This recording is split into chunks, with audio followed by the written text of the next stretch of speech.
Hello, my name's David Seaman, and this is the Three Lions Podcast.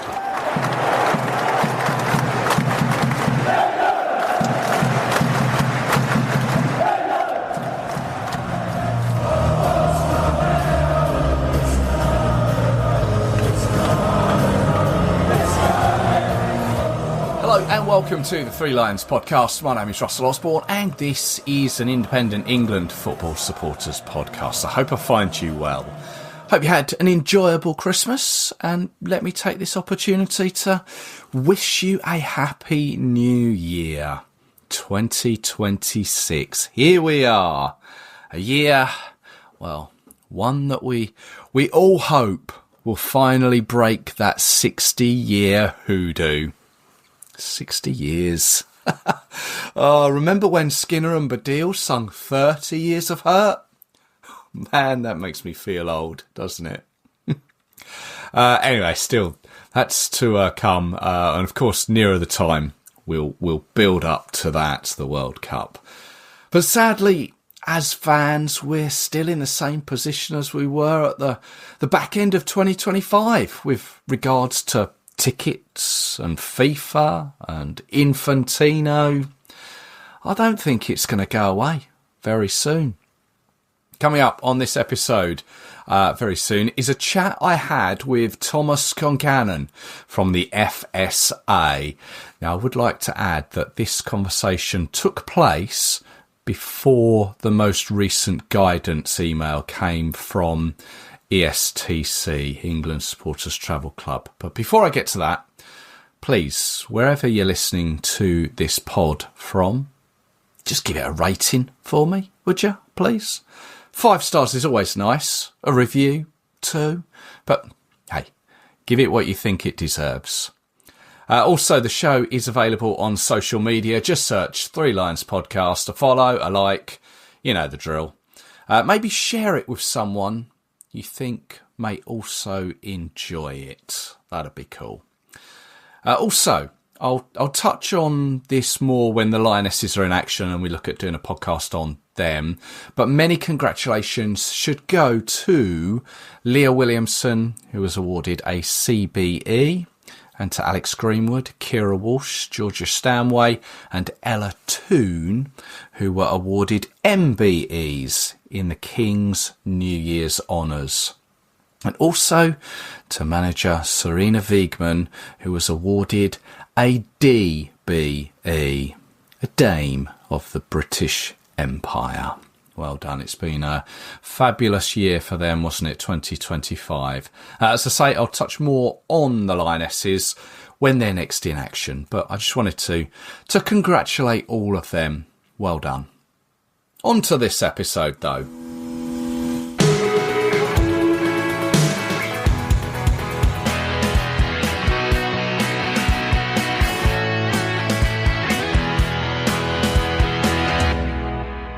Now, I'd like to welcome to the Three Lions Podcast, Premier League Network Manager for the Football Supporters Association, you know them as the FSA, and also heading up England's Fans Embassy for the World Cup.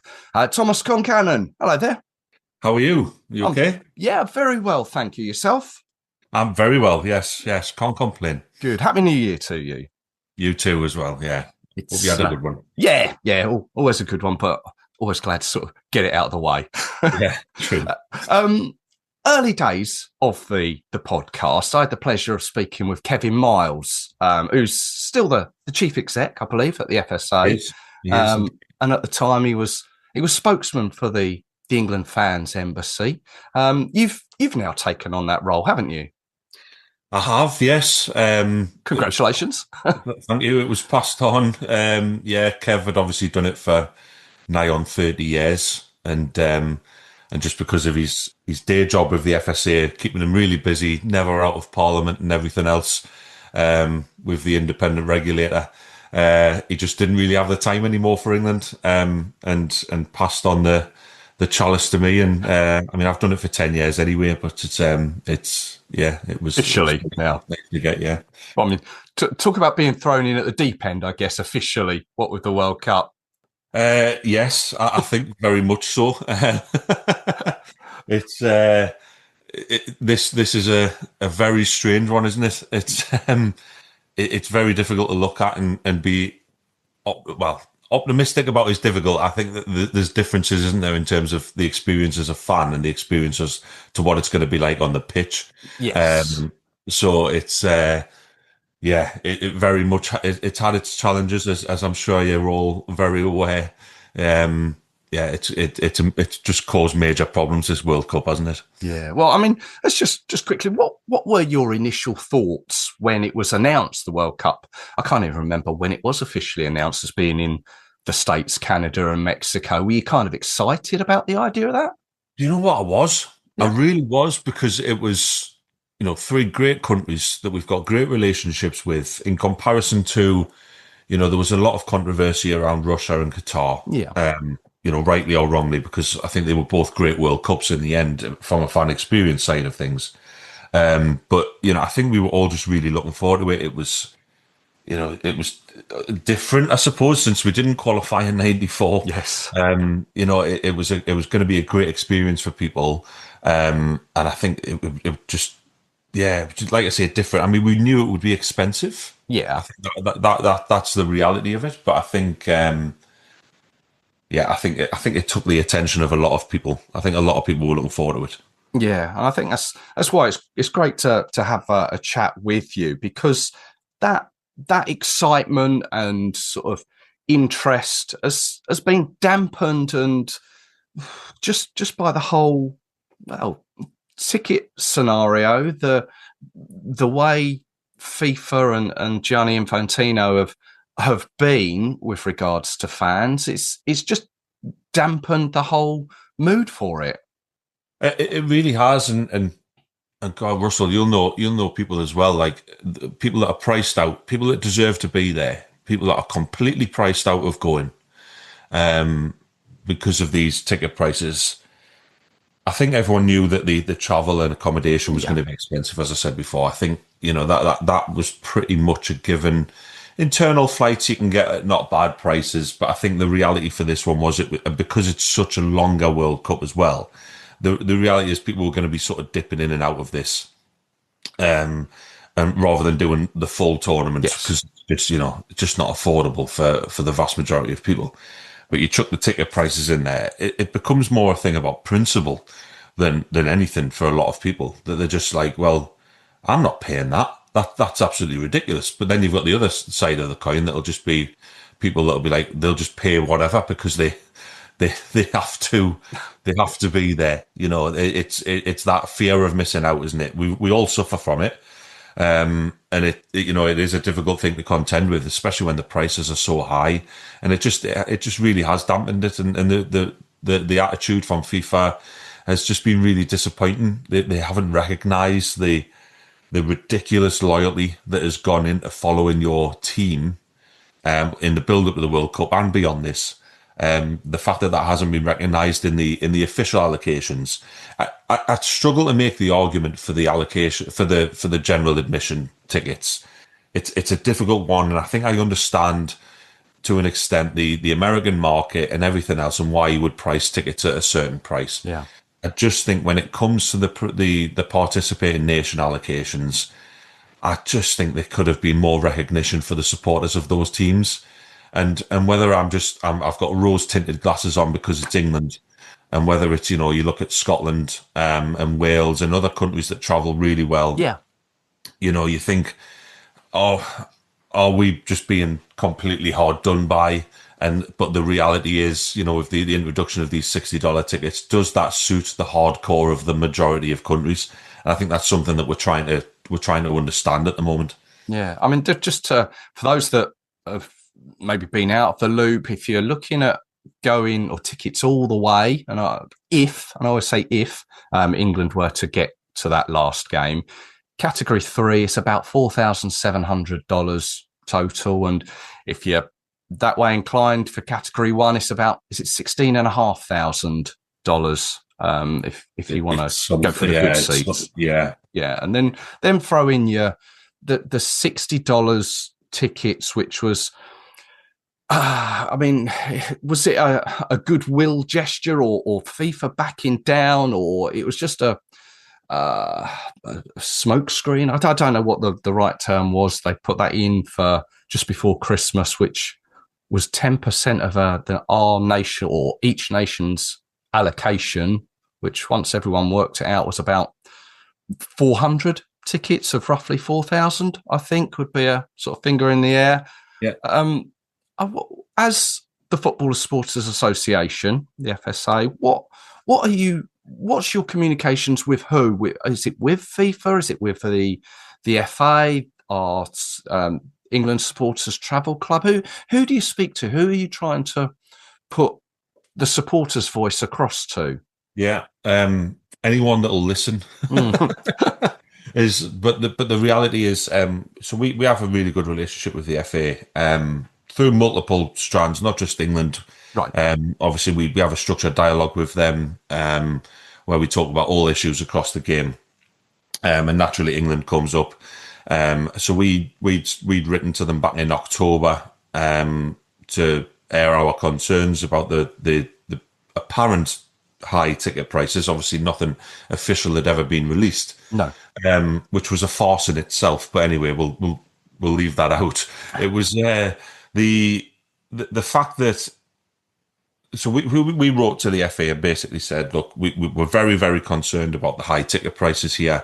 We're very concerned that we won't have any access to the Category 4 pricing, which is normally set aside for locals and everything else, but the price for Category 3 was very, very expensive.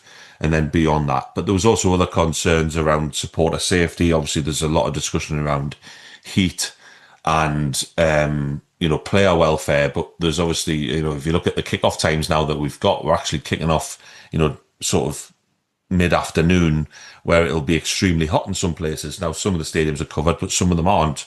So what's in place for supporters in terms of travel to the stadium? Is there free water available at the stadiums? Things like that. Yeah. So we wrote to them about that. Those concerns were taken on board and raised, I believe, with FIFA. Obviously, we're not party to those conversations. But we also spoke to Football Supporters Europe. So we're a member of Football Supporters Europe, who are the sort of the right organisation to be pushing things on an international basis. So they have the way into FIFA, they have the way into UEFA. Obviously, they have a really good relationship with UEFA to air those concerns. So we've been sort of following the lead a little bit of Football Supporters Europe, whilst also pushing out the specific England message as much as we can in the press to the FA. We've relayed our concerns both publicly and privately to the FA. About this in saying that the national associations need to be speaking up for their fans a lot more. Again, we believe that those concerns have been raised and that ultimately it led to that fan pressure ultimately led to the introduction of these $60 tickets.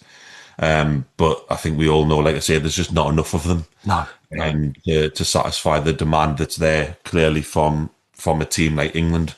It doesn't satisfy even the top cappers. So it's, it'll be interesting to see how it eventually falls when the ticket applications have closed and what is ultimately distributed.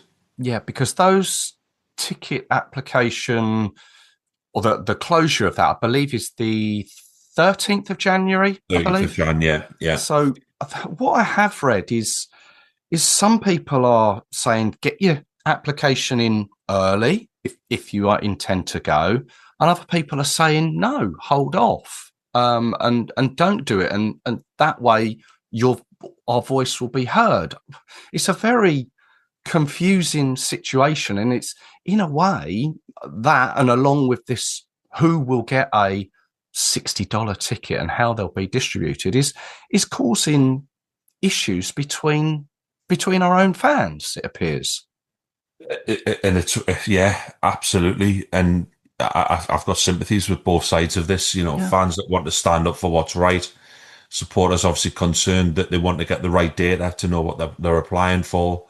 I've got a little bit of sympathy obviously with the STC and the fact that they've got to deal with this as well, because they'll be putting out information to give people some guidance on where they stand in terms of what tickets they're likely to get.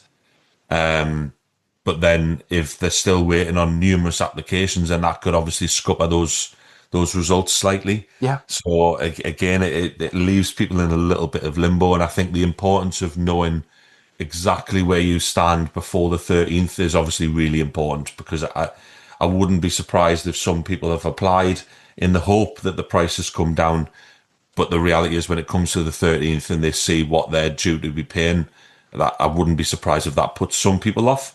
It would also be interesting to see what the data is like with regards to how many games are people doing here? You know, are they doing just one or two? Are they doing 4 or 5? Are they doing all of them? It'd be interesting to see the split of that as well. I'm not sure we'll ever get that data, but it just to try and understand the trends that supporters are taking into this tournament. I think, like I say, if people want to do this tournament, it might just be that let's say the group games are the most popular because they're the cheapest ultimately, and that you can do them and then just go home.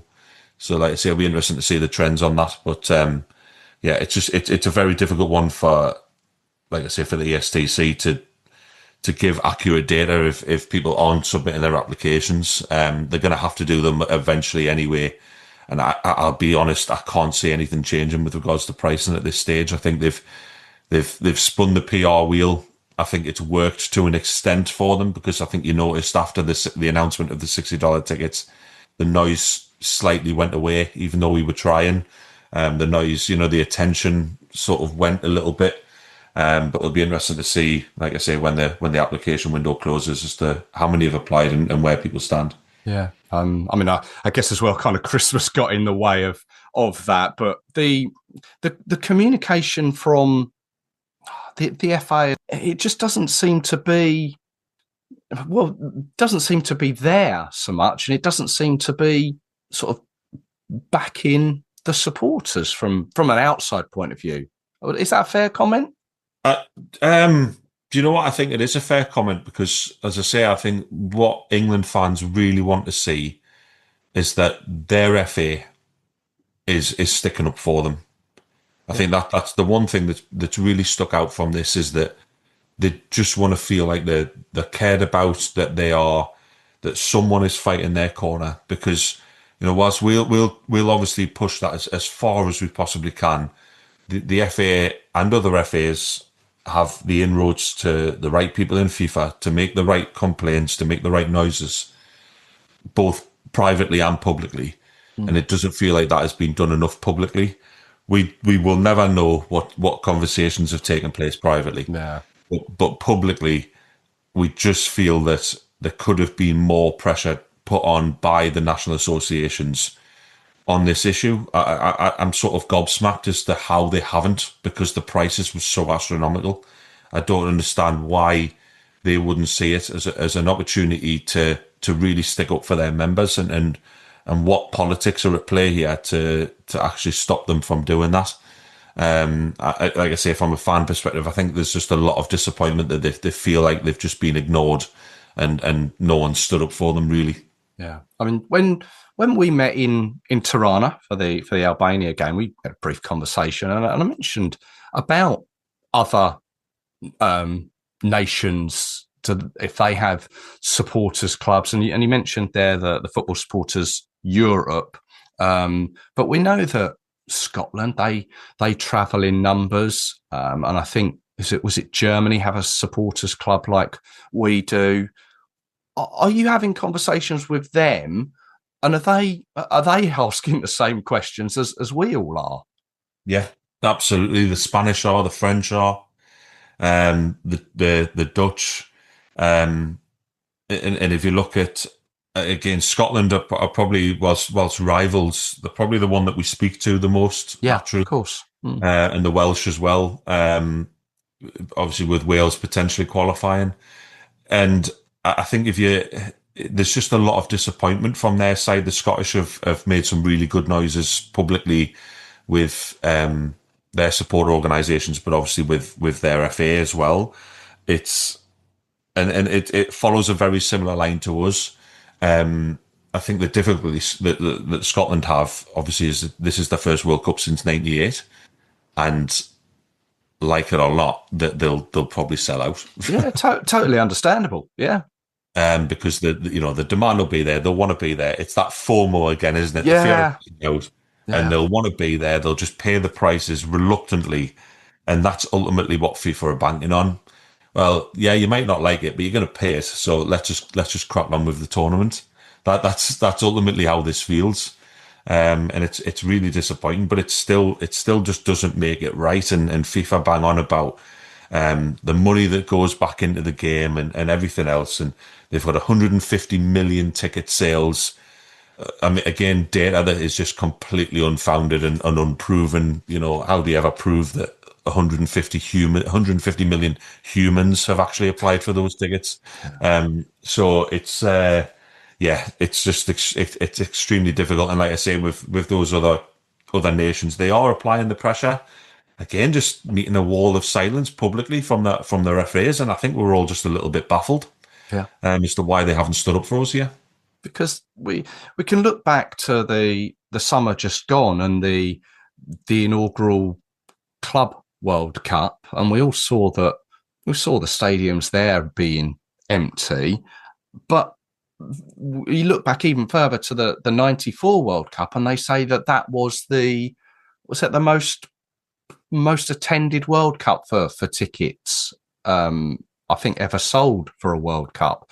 It's hard to see. Like you say, they may have said 150 million tickets have been sold, and you kind of one hand, yes, I can maybe believe that, but on the other hand, I'm like, well, no, look at last year. It didn't happen. Is the interest really there?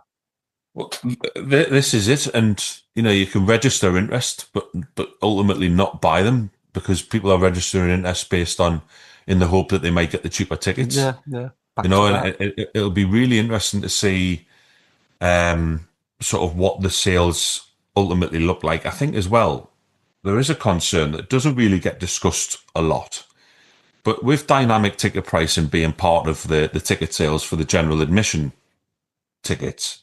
What's to say that the demand for, let's say, England Ghana is actually really small, and that the dynamic ticket price ends up going really low, but England fans have ultimately paid a lot more.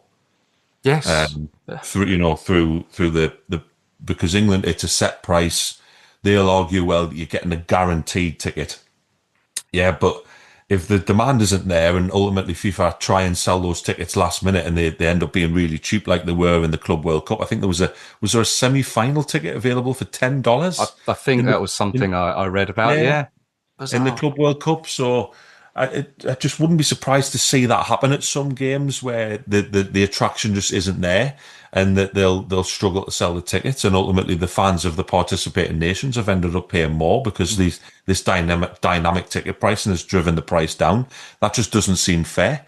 But again, none of this seems fair. No. Another in the long list of ways that fans of the participating nations have been completely screwed over. Yeah.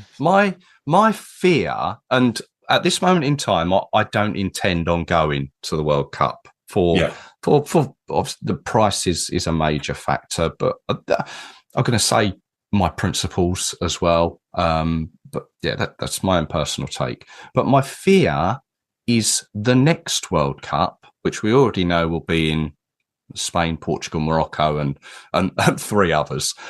But my fear is because of the ticket sales for this World Cup will be replicated in the next World Cup. And this is obviously after we've had the Qatar World Cup where the tickets were, a third of the price, roughly. Yeah, and it's a fair question to FIFA because what you tend to see is, and it's something that's been running through my mind as well, are FIFA going to be happy earning less money from the next World Cup? Yeah. That doesn't seem right. It almost seems like... It doesn't look good on the boardroom sheets, does it?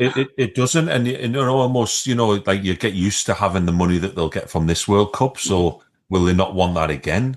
But I really struggle to see how you would sell tickets at this price in Spain, Portugal and Morocco. Exactly, yeah. It'd be really interesting to see it, and maybe it's actually a case of they are completely milking this World Cup for as much as they possibly can, in knowing that they'll probably not get an opportunity like this in the future World Cups, because is the reality that they're going to are the prices going to be that high in 2030? I would be really surprised if they were. I think they'll come down a little bit and sort of be reflective of the local market. Although Spain's ticket prices it's not great, Right. I mean, I think if you remember, we played Andorra and Barcelona, and there was a lot of debate around the ticket. I think we paid, was it €60 or something, like 50 odd quid? I think it was 50 quid, but I think, didn't we really have to factor in that they would have to hire that ground? I guess that was my take on it. I think to an extent, yeah. But pricing in Spain is relative. But Portugal and Morocco, it won't be. And I think I'd be very surprised if it's at that price. And then again, if you look a little bit further down the line to 2034, are you going to be able to attract that many people to Saudi Arabia at the American ticket price costs? I'm not convinced he will. No. So again, it'll sort of have to come down, but it'll be subsidised in other means. And yeah, I just think for this one, they've decided to milk it for all it's worth, get as much as they can out of it, and go from there. Yeah, well, we live in hope. Yeah, exactly. I mean, I think it was shortly after FIFA had put those prices out, UEFA themselves came out with and I haven't got this to hand at the moment, but didn't they come out with some sort of statement saying that they would be more fan friendly? Why is there this difference between FIFA and UEFA? I think there's and this is all credit to UEFA here, because the pricing for the Euros in the last few years has just been superb. I think the amount of tickets available at a really good price, a really fair price, I think has been absolutely, well welcomed by the supporters, and has ultimately made for brilliant tournaments. Yes. Whether I'm calling them brilliant tournaments because we've done quite well. Yeah. But I think that there's a difference, that the relationship with the supporters is there. They actually have fan dialogue. FIFA don't have fan dialogue. There's no relationship with supporters whatsoever. And I don't even think they have supporter services. I think it's more a customer service. And there's just stark differences between the two organisations. And I think UEFA have it absolutely bang on, in terms of, the way that they sort of treat the hardcore support. And I hope that'll be reflected again in 28. It wouldn't surprise me if you can get 2 tickets for cheaper than a parking spot at the World Cup. Well, yeah. And it's little things like that. It's I think UEFA just have it absolutely bang on. Yeah, that's another thing, isn't it? Parking spot, you have to pay for that. You have to pay for I believe for the what do they call it? The fan venue. What do they call that? Yeah, the fan zones. Fan zone, Becky. Yeah, pay to get into that. So we're into the new year, 2026. What is next for the FSA? Where do you go from here? Is it a case of just keep applying the pressure?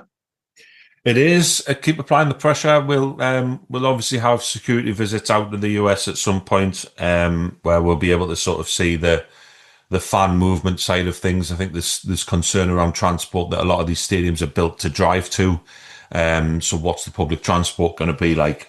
And we've already seen some England fans trying to put buses on and everything else, which is peak England, everyone looking after each other, and I love that.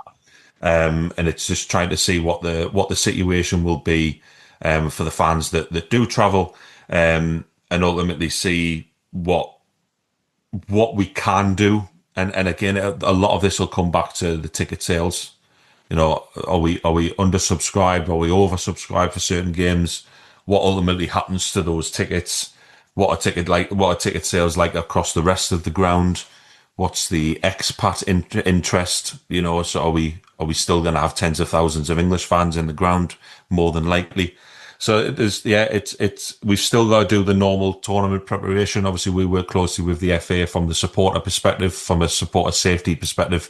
So we'll work closely with the FA security teams, the UK Football Policing Unit, just to make sure that the fan voice is included in those discussions, which is obviously really important.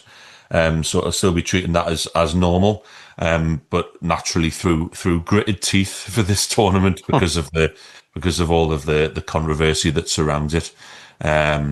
But yeah, we'll just have to keep an eye, and we'll keep having the conversations as much as we possibly can. As I say, keep an eye on the data and see if there's any buttons that can be pressed and apply the pressure. As fans, what can we do? I mean, we've seen that fans have written messages of their concerns, and you've mentioned fans already looking at organising transport between venues. There's been talk of protests at future games. What can fans really do?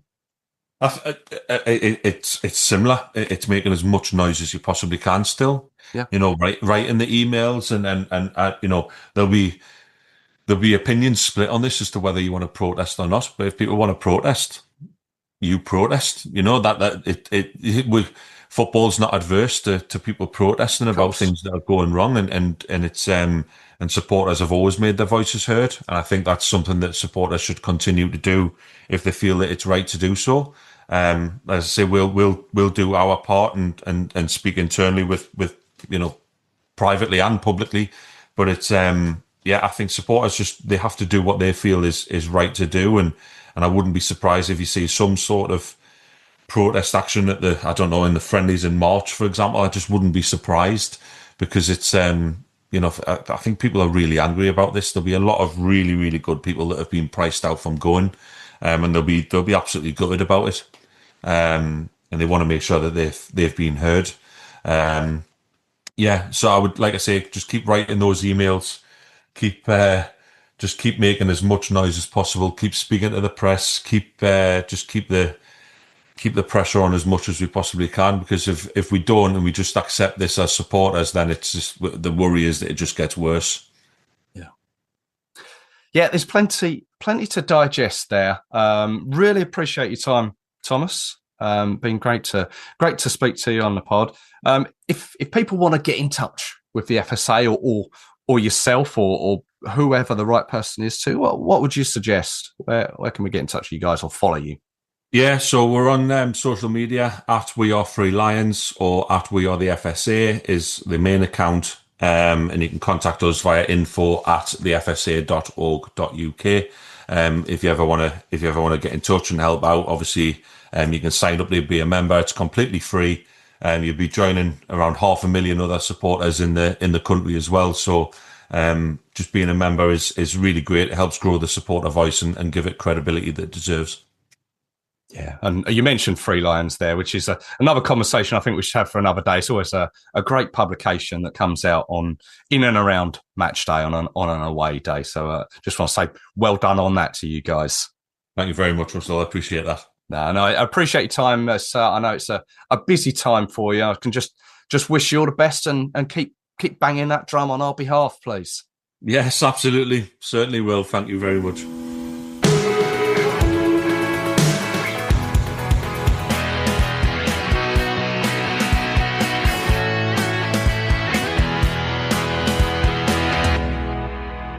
Many thanks to Tom there. As I said, I met him in Tirana. Very approachable guy.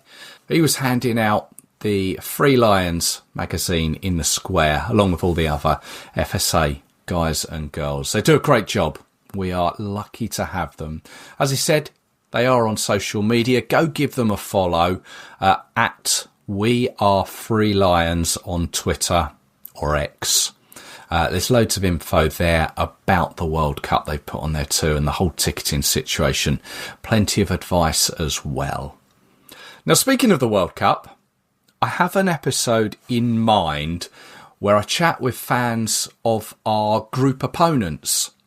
Now, I've already had a chat with a Croatian and a Panamanian. They're both in the bag. I just need a Ghanaian to complete the set and make the episode worthwhile. If you happen to know a Ghanaian who knows his football onions and fancies a chat, please send them my way. I know by previous listening figures, how well these type of episodes go down. You seem to like them. I enjoy doing them. You may have seen some of my messages over on Twitter, some of my posts. I've not got to begging just yet, but I'm almost there, I have to say. But if you can help out with a Ghanaian, point them my way. Anyway, thanks as always for tuning in. Always appreciated. I will be back with you very soon with hopefully that episode. So until then, take care of yourselves. Cheers.